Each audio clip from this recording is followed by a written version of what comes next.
నా పేరు మణికంఠ. తన ఇంటర్ ఎగ్జామ్స్ టైంలో ఒకరోజు ఆటోలో నేను తనని ఫస్ట్ టైం చూశా. ఆ మూమెంట్ నుండి తను నాకు చాలా స్పెషల్ అనిపించింది.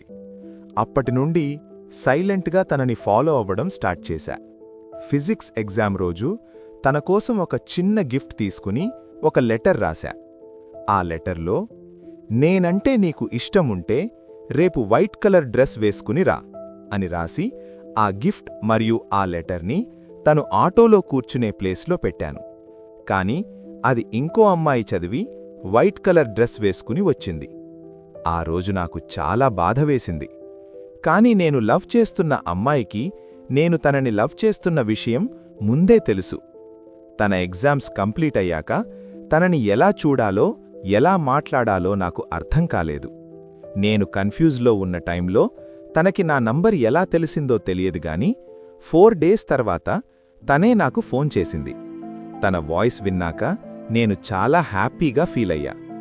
అలా మా మధ్య రిలేషన్షిప్ స్టార్ట్ అయింది. ఫస్ట్ 3 మంత్స్ చాలా బాగా గడిచాయి. తనకి పర్సనల్ ఫోన్ లేకపోవడం వల్ల వాళ్ల నాన్న ఫోన్ నుండి నాకు మెసేజెస్ చేసేది. అది వాళ్ల నాన్న ఫోన్ కాబట్టి తను మెసేజ్ చేసే వరకు నేను మెసేజ్ చేసేవాడిని కాదు.